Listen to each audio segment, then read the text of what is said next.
Joining me now is Montana Congressman Troy Downing. Congressman, it's good to see you. Thanks very much for being here. What is your reaction to all of this? You're usually in Washington every day. How does it feel to you? Well, I think it couldn't happen sooner. I mean, we all want laws to be enforced. We want safe streets, and especially in our nation's capital, which it represents this country. I think President Trump put it really well. I mean, if we have a problem there, it reflects poorly on the entire country. And if you look at the problem that they've had in D.C. when people are questioning whether this emergency action was warranted or not, if you cut the homicides in half in D.C., that would still be twice the national average. Clearly, we have a problem. We need to deal with that. We need to have our laws enforced. And the people who are naysaying this is really the liberal administration in these cities. If you look at the people who matter, the law enforcement, the police union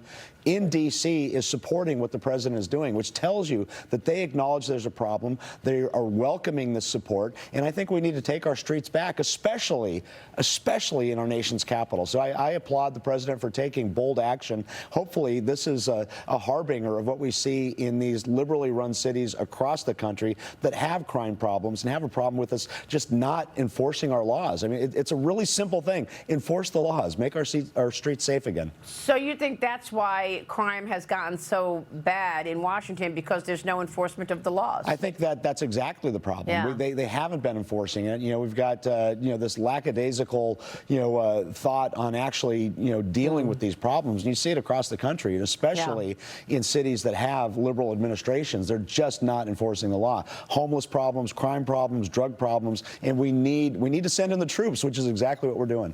Let me get your take on the economy. The deficit growing to $291 billion in July, despite billions in tariff revenue flowing in from President Trump's actions on trade.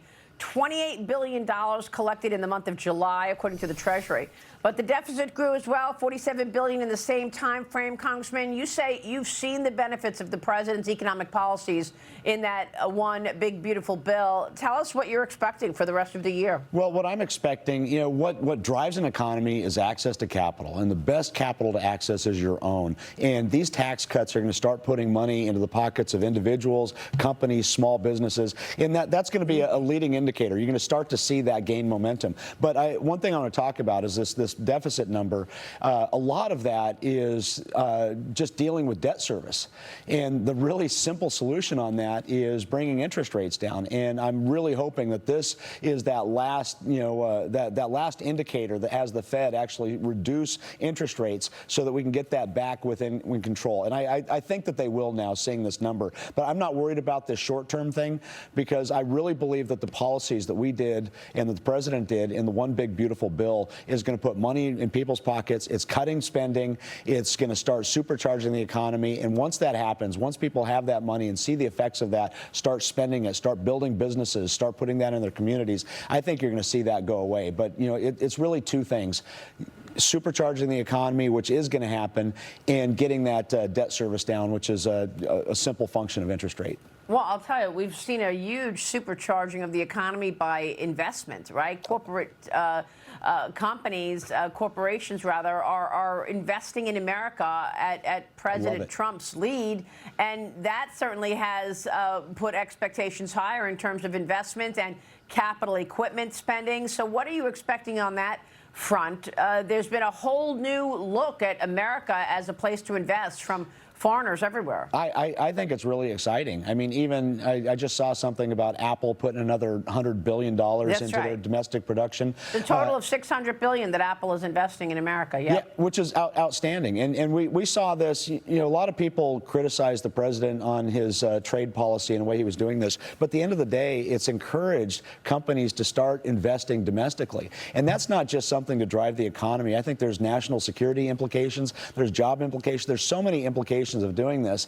And this, I hate to fall back on this, but this art of the deal, it's working. It's getting people to reinvest, create jobs, start producing in the United States of America. It's going to be an economic driver, and I think it is incredibly important to national security.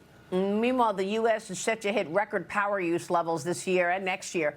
According to a projection from the Energy Information Administration, The Trump administration, of course, is one of its major policies is energy policy, boosting domestic energy production to meet this demand for new power, especially for data centers and AI usage, Congressman. What can you tell us about this? The Interior Department has approved the second largest federal coal mine expansion this year at the Rosebud mine in Montana, set to generate enough power for 1 million homes. Yeah, it's incredibly important to my district. It's incredibly important to this country. But, just to take a step back, we're in basically the modern day arms race with what's happening in artificial intelligence and distributed ledgers. And we need to be able to power it. We need to be able to power it by any means necessary. That's going to be all the above. It's going to be natural gas. It's going to be coal. It's going to be oil. It's going to be, hydro. It's going to be everything we can.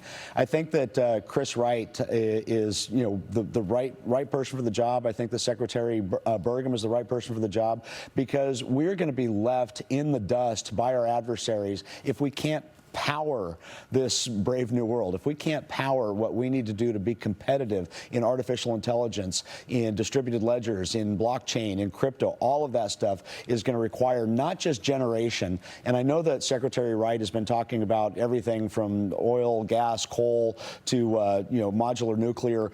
We need to do all the above, and we need it right now to make sure that we can power this, because if not, our adversaries, they don't have any regulations. You look at China just building, coal-fired power plants left and right with no hurdles at all, and we're going to be left in the dust if we can't keep up and be able to power this next cycle.